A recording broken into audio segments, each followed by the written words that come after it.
My wife cheated with a gym bro during fake work trips and tried to kick me out with her brothers, but I took control and watched their world collapse. I, a 34-year-old male, was with Val, a 32-year-old female, for 5 years. We had this incredible 5-bedroom house in one of those gated communities with the fancy entrance and all that. You know, the type with a pool in the backyard, granite everything. That neighborhood where people flex their Range Rovers. We bought it about 3 years ago.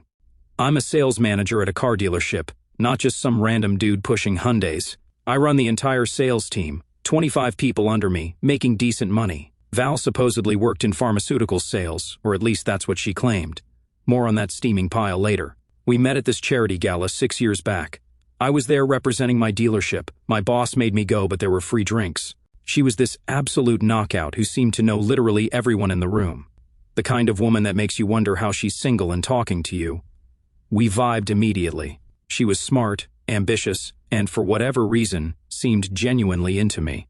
We dated for a year, then tied the knot in this picture-perfect beach ceremony. Her parents mostly paid for it, but every relationship comes with its own baggage. For me, that came in the form of her 2 brothers, Troy, 38, and Lou, 36. These guys always thought they were hotshots because they're ex-Navy SEALs, big, roided-up dudes, who never missed a chance to make me feel like I wasn't good enough for their precious sister. They were always throwing out just a car salesman comments or challenging me to arm wrestling at family gatherings. Real tough guy nonsense while making 6 figures at these private security firms. Troy is the bigger one, about 6 feet 3 inches. 240 pounds of pure muscle and attitude. The kind of guy who makes sure everyone knows he could snap you in half but is choosing not to. Lou is a bit smaller but somehow even more of a jerk. The type who, tell Val, you could do better, when he thought I couldn't hear. They both drive these obnoxious vehicles. Troy has this lifted F350 with truck nuts, and Lou rolls around on a custom Ducati that probably costs more than some people's houses. Anyway, I tried not to give them too much attention. They didn't affect my life, and the first couple of years with Val were amazing. We traveled to Thailand, built our careers, bought our dream house, the whole perfect couple Instagram vibe. But about 8 months ago, things started getting suspicious. Val began working late, a lot. Her phone was suddenly always face down or in her pocket. She'd jump like she'd seen a ghost whenever I walked in while she was texting. I mean, come on. Red flags so obvious they might as well have been slapping me in the face. When I'd ask about her day, her stories never quite lined up. Nothing major, but enough to make my gut scream. Like, she'd mention some lunch meeting at Russo's, but then the credit card would show a charge at some place clear across town. Or she'd say she was with her colleague, Jen, but then Jen would post pictures from some conference in Denver that same day. So I started digging deeper because I couldn't ignore my gut telling me something was off. At first, I was just checking credit card statements, then scrolling back through her social media. 3 months ago, my neighbor Ellen texted me something weird while I was at work. Hey, is everything okay with Val's job? Just saw her company car being repossessed. I played it cool with Ellen, saying it was probably a mix-up, but inside, I was reeling. That night, while looking for our tax documents, I accidentally found a termination letter from the company she worked at. She'd been fired for stealing company samples and selling them on the side. A freaking felony worth about $43,000. The letter was dated January, 3 months ago. She'd been pretending to go to work every day for 3 months. I was so confused and shocked. All I kept thinking was, why the hell would she do that? I didn't say anything to her about what I found. I decided to pay close attention to everything she did. Maybe she was lying about other stuff. But then the universe decided to deal with me. 2 days after, I overheard Val on the phone in our bathroom. She thought I was still asleep, but I heard her crystal clear, no, he doesn't suspect anything. Yeah, they'll be here Thursday. Don't worry, he's too focused on work to notice. Troy and Lou will handle everything. Instead of confronting her right then, which is what she probably expected from a weak guy like me, I decided to play it cool. I set up my phone to record audio in our bedroom and living room while I was at work. The nonsense I heard confirmed everything. She was planning something with her brothers, talking about how I'd never see it coming and how they'd take care of everything. That Thursday, I told her I was heading to work, kissed her goodbye, like everything was normal, then parked down the street and waited.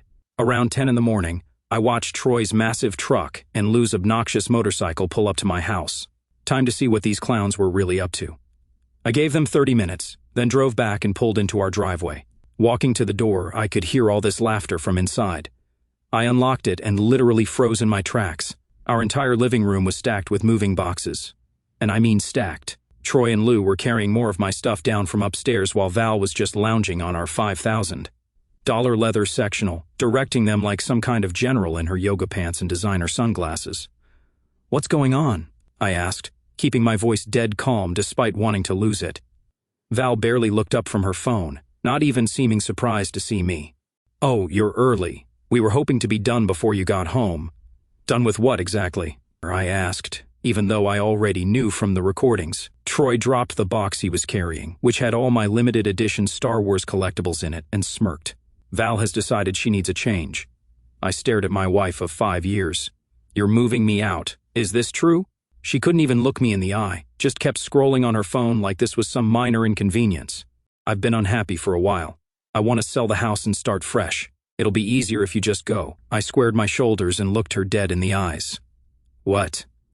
The house we bought together that we both own? The house that's in my name since I paid 80% of the down payment?" That's when Lou stepped up, getting all in my face with his protein shake breath. "Look, bro, don't make this harder than it needs to be. She wants you gone, so you go before we make you." "Get the hell out of my face," I said, voice steady and cold. "You can't just kick me out of my own house." But both brothers laughed at me, actually laughed. "He's really going to stop us, I'm afraid," Troy said to Lou, loud enough for the whole block to hear.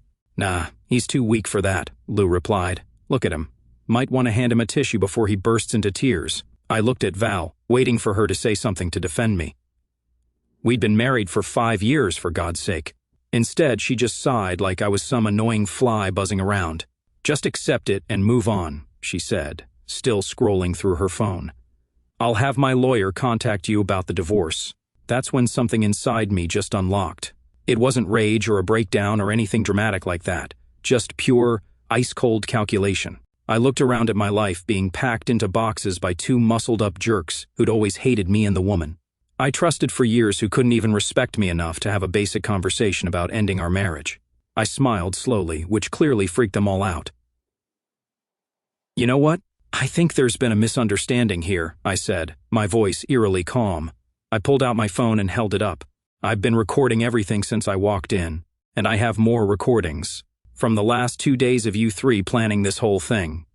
Their smug expressions faltered for a second. "You're bluffing," Troy said, but I could hear the uncertainty in his voice. "I played back a clip from yesterday," Val's voice saying clearly. "Once he's out, we'll sell the house and split the money before he knows what hit him." The color drained from her face. "You were spying on me?" "No, I was protecting myself from a wife who's clearly been planning to screw me over," I said coldly. "Now, here's what's going to happen. I'm going to leave for a few hours. When I come back, I expect my house to be exactly as it was, with all my stuff back where it belongs. Or I take these recordings to my lawyer and the police for illegal eviction attempts." Lou stepped toward me aggressively. "You think we're scared of—" I cut him off. "The military contractor you work for has a very specific code of conduct that prohibits employees from engaging in potentially criminal activity. It would be a shame if these recordings found their way to your supervisor." His face turned white. Delta paid him 6 figures, and losing that job would wreck him. I turned to Troy. "And you're up for that promotion at Shield Solutions next month, aren't you? The one you told everyone about at Christmas dinner. Wonder what they'd think about this." I looked at Val last. "Oh, and darling, I know you lost your pharma job 3 months ago. The company car was repossessed last week. Our neighbor Ellen texted me about it while I was at work. She thought I knew. So what exactly have you been doing during those sales conferences?" Her mouth fell open. "How did you—" "Be back in 3 hours," I said, cutting her off. "And we'll talk about how this divorce is actually going to go down." I walked upstairs, grabbed my laptop, some important documents, and a change of clothes, along with the backup drive that had all my financial records. I already had copies stored securely elsewhere. I wasn't stupid. While gathering my things, I noticed Val's iPad was still on the nightstand. Something made me pick it up. Maybe the universe was finally giving me a break. She always used the same password for everything. Our anniversary date, not the most creative. When it unlocked, notifications from some messaging app I'd never seen before popped up. I opened it to find hundreds of messages between her and someone named Jake. The texts were disgusting, talking about their hotel meetups during her work conferences, planning their future together in Miami, and even joking about me being clueless. There were selfies of them together in hotel rooms. Him shirtless with that classic gym bro look. Her in lingerie. I bought her for our anniversary. I scrolled back further and found messages from January where she was freaking out about being fired from her company, Pharmac, for stealing samples. Jake had convinced her they could make good money doing it. Don't worry, babe. The car repo isn't a big deal. Your husband is too busy at work to notice you don't even have a job anymore, one of his texts read from 3 months ago. My hands were shaking with rage as I quickly forwarded screenshots of everything to my email. I also found their hotel reservation for tonight at the Hyatt downtown, a reservation she'd made with our credit card while pretending to go to a sales conference. I put the iPad back exactly as I found it, finished gathering my things, and headed for the door with a whole new understanding of just how deep her betrayal went.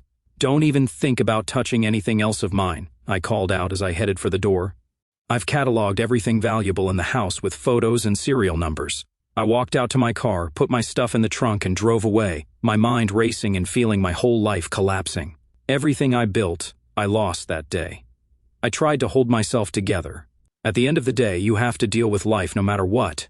As I pulled out of the driveway, I could see them frantically arguing through the window of my house. My house. I checked into a hotel downtown, sat on the king bed, and made one call, just one, to a dude named Mark. He's my mentor and the owner of our dealership chain, the same Mark who had been helping me set up a special investment fund for the past year, the same Mark who owned a real estate development company on the side and had said, "That neighborhood of yours is prime for luxury development. If you spot an opportunity there, I'll pay 30% above market value cash." The call lasted 12 minutes. That's it. Just 12 minutes to completely destroy my soon-to-be ex's plans. I called my bank and froze our joint accounts, not closing them, as that could be seen as financial abandonment during divorce proceedings, but freezing them pending a suspicious activity investigation. I transferred half of our savings to my personal account that she didn't have access to. Completely legal as long as I disclosed it during divorce proceedings, which I planned to. Then I called American Express and reported my card as compromised, requesting new cards for my accounts only, removing her as an authorized user due to suspicious charges I didn't authorize. They overnight shipped new cards to the hotel. When I was done, I sat there in silence in that hotel, still feeling enraged about the texts I saw between her and that random dude, Jake. I couldn't let it go. I knew where she was planning to be, the Hyatt downtown. I grabbed my keys, drove over, and parked across the street like a man with unfinished business. Sure enough, just before 9 in the evening, she pulled up in her usual yoga pants disguise, this time with Jake sliding out of the passenger seat like he owned her in the car. They walked into the hotel lobby, all cozy, laughing like teenagers. I took photos from my car window, clear, incriminating, time-stamped. One had her kissing his cheek. Another showed her handing over the room key card. And the final one was them entering the elevator together. Game, set, match. 4 hours later, I drove back to the house. When I pulled up, I noticed Troy's truck was gone, but Lou's bike was still there. I walked in to find Val frantically cleaning and Lou moving boxes back upstairs. The look on their faces was priceless. "You're back early," Val said, suddenly trying to sound sweet. She'd changed into one of my favorite dresses of hers, hair done, makeup fresh. "Where's all my stuff?" I asked coldly. "We're putting everything back just like you asked," she said, walking toward me with her arms out for a hug. I stepped back. "Don't touch me. Where's Troy?" Lou cleared his throat. He had to get back to work, but look, man, we were just trying to help Val. Maybe we all got a little carried away. "A little carried away?" I repeated, feeling my eye twitch. "You tried to illegally evict me from my own house." Val's eyes filled with tears. "Nate, baby, I was emotional and not thinking straight. I should have talked to you. We can work this out." I almost laughed. "Now you want to work it out after I caught you? After I have evidence of you planning to sell my house out from under me? After you lied about losing your job? After your brothers threatened me?" "I didn't lose my job," she stammered. "That's a misunderstanding. Ellen saw the company car being repossessed, Val. She has a photo of it on her phone. Want me to call her over here right now?" Lou tried to step in. "Look, maybe we should all take a day to cool off." "You should leave," I said, not even looking at him. "She's my sister, man." "I'm not just—" "Get the hell out of my house," I roared, finally letting some emotion break through, "before I call the police and have you removed." Lou looked at Val, who nodded slightly. He grabbed his jacket and left, the motorcycle roaring to life a minute later. Once we were alone, Val tried a different approach. "Nate, I know I've made some mistakes, but you're making a bigger one right now," she said, her voice dropping to that seductive tone she used when she wanted something. "We can fix this. We've been together 5 years. Don't throw that away over one bad day." I just stared at her. "One bad day? Is that what you call planning to steal everything from me? Lying about your job, having your brothers threaten me?" "I never told them to threaten you," she insisted. "I have recordings that say otherwise," I replied. "Now, I'm sleeping in the guest room tonight. Tomorrow morning, we're going to discuss divorce terms. I suggest you call a lawyer." Her face hardened. "You're making a huge mistake. You think you're so smart with your recordings and your threats. You're nothing without me. You'll be begging me to come back within a month." I smiled, thinking about my call with Mark. "We'll see." When I went upstairs to the guest room, I found it had been completely emptied. All the furniture was gone. They'd clearly planned to use this room to store my stuff temporarily. "Where's the bed that was in here?" I called downstairs. "We moved it to make room for your things," Val replied hesitantly. "And where is it now?" Silence. I walked back downstairs to find her texting rapidly on her phone. "Telling your brothers to come back?" I asked. She jumped. "No, I was just checking something." "Where's the guest bed, Val?" She couldn't meet my eyes. "Troy took it to his place. He needed a new one, and I told him he could have it." I nodded slowly. "So, you were giving away my furniture before I was even out of the house." "It's our furniture," she snapped. "Not anymore," I said, walking to the living room and grabbing my car keys again. "I'll be back tomorrow morning. Don't touch my stuff." "Where are you going?" she demanded, following me. "To sleep somewhere where people aren't plotting against me," I replied, walking out the door. Back at the Regency, I ordered room service and sat there waiting for Mark to call back. When my phone finally rang around 9 in the evening, I answered on the first ring. "It's all set," Mark said without preamble. "My lawyers have drawn up the paperwork. The offer is $950,000 for your 85% share, 30% above market value as promised. We can close as early as tomorrow if you're ready to sign." "I'm ready," I said. "And the other part?" Mark chuckled. "Construction crews are already on standby. The moment the deed transfers, we start demolition. I've got 6 luxury townhouses planned for that lot, all pre-sold at $650,000 each." "Perfect," I said. "Send the paperwork over tonight. I'll sign everything first thing in the morning." "You know," Mark said before hanging up, "I always knew you had steel in you, Nate. Just never knew how much until now." I slept better that night than I had in months. The next morning, I drove to work as usual. I didn't tell Val where I was going, just left while she was still sleeping. At the office, I signed all the paperwork Mark's lawyers had sent over, officially, selling my 85% share of the house to Mark's development company. Around 10 in the morning, I looked out my office window on the 15th floor and saw them, all standing in the parking lot. Val, Troy, Lou, all 3 looking up at the building.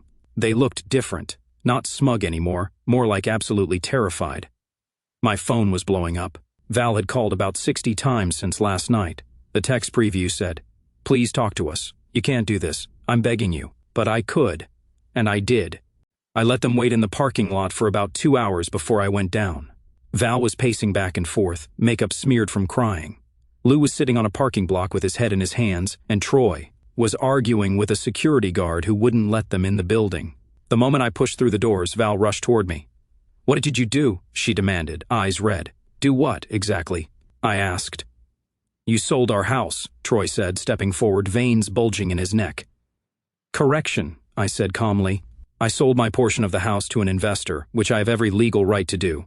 Maybe you should have read the paperwork before trying to throw me out. Here's what those idiots didn't know. When we bought the house, I set up an LLC that technically owned the property, with me owning 85% and her 15%. The agreement, which she signed without reading carefully because she was too excited about the pool, clearly stated that either of us could sell our portion without the other's consent. So when Mark called me back last night with his offer, I accepted immediately. He bought my 85% share at 30% above market. Value, $950,000 cash, no inspection needed. The paperwork was processed digitally by midnight. "You can't just sell the house from under me," Val screamed, mascara running down her face. "I didn't sell the house," I said, unmoved by her tears. "I sold my share to an investor. You still own your measly 15%, but Mark now controls the majority share.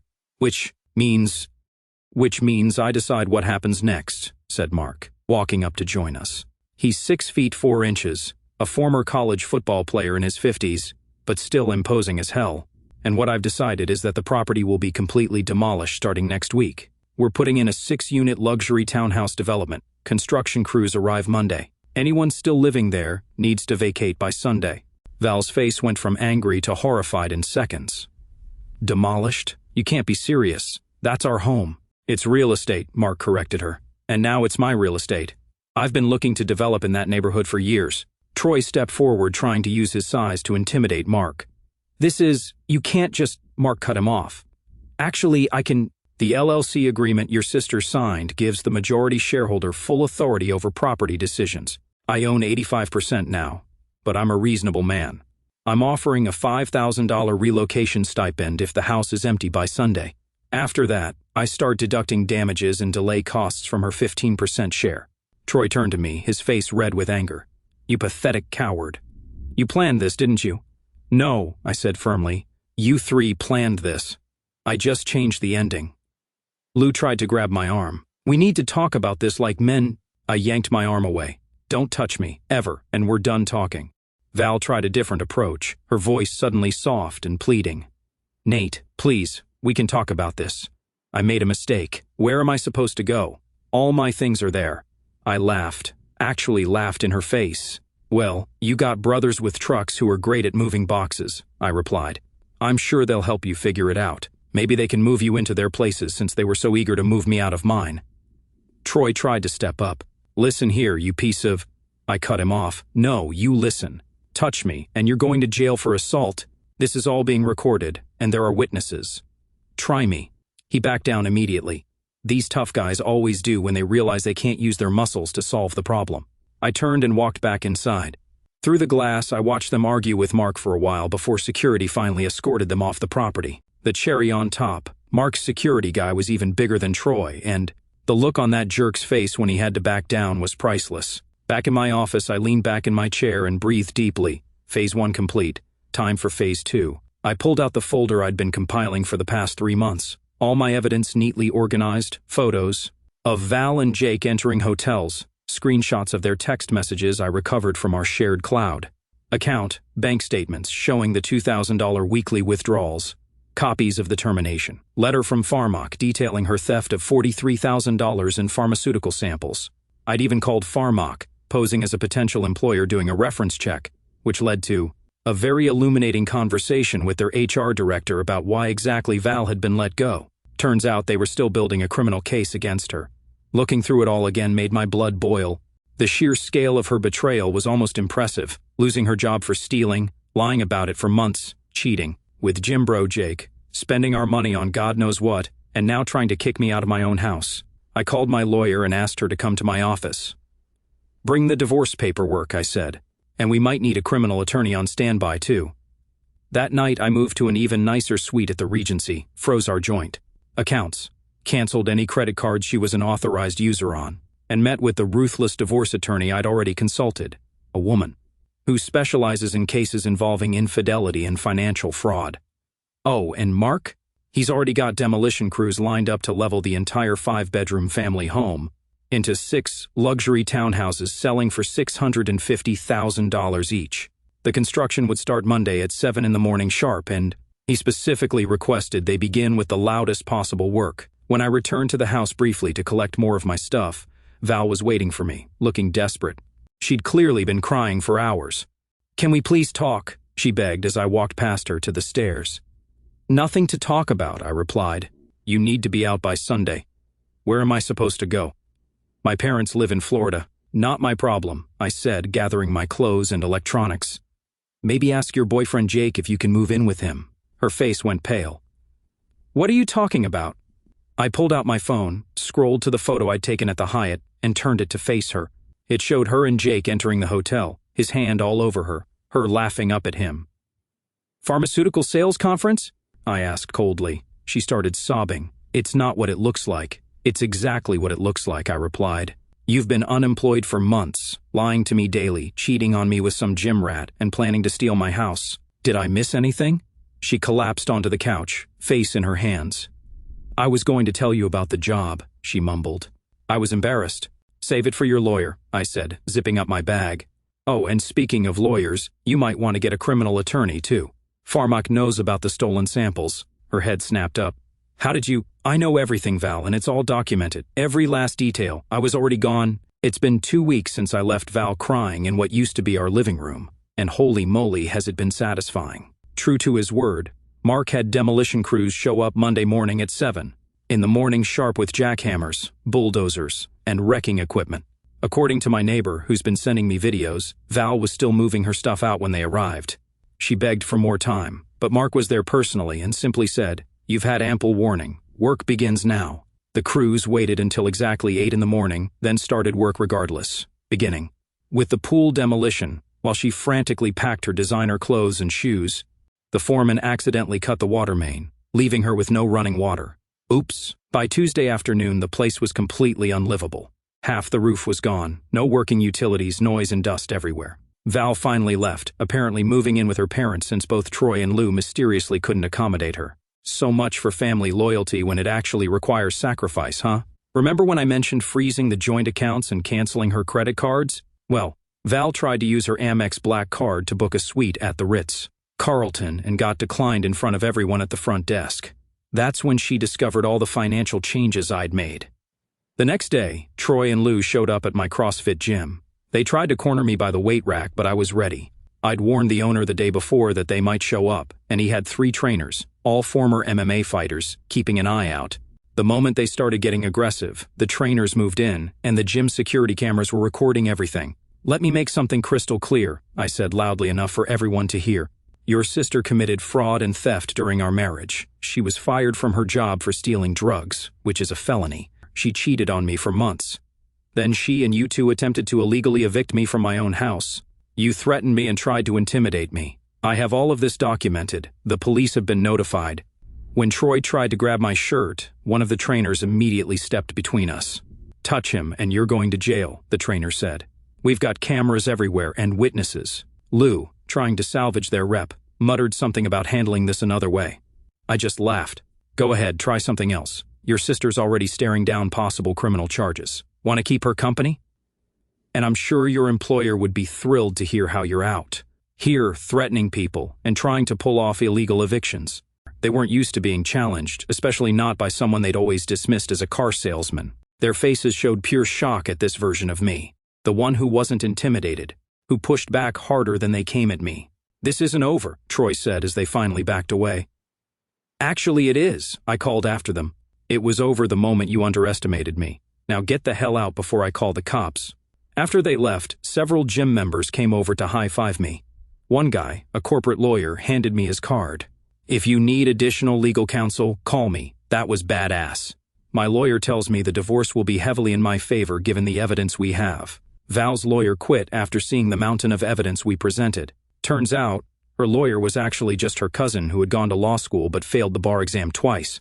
She's now struggling to find anyone willing to represent her, given the financial fraud and potential criminal charges.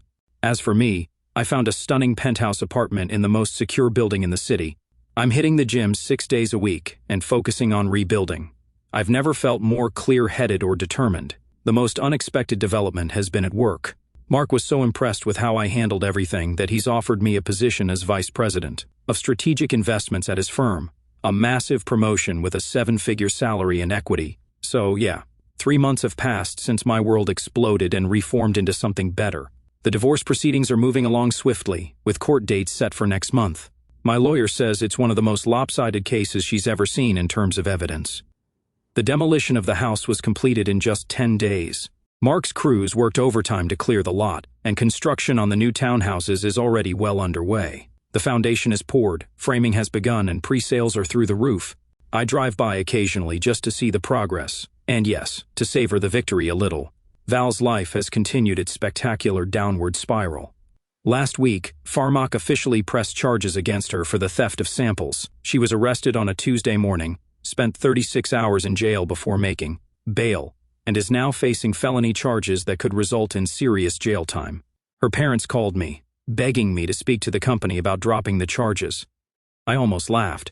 You raised a daughter who lied, cheated, stole, and tried to destroy me, I told her father. And now you want my help? Where was your concern when she was planning to throw me out of my own house? When she was stealing from me? When she was sleeping with another man? He tried to argue that family matters should stay private and that everyone makes mistakes. This wasn't a mistake, I replied coldly.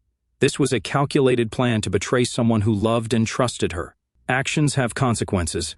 It's about time she learned that lesson. As for her brothers, they face their own reckonings.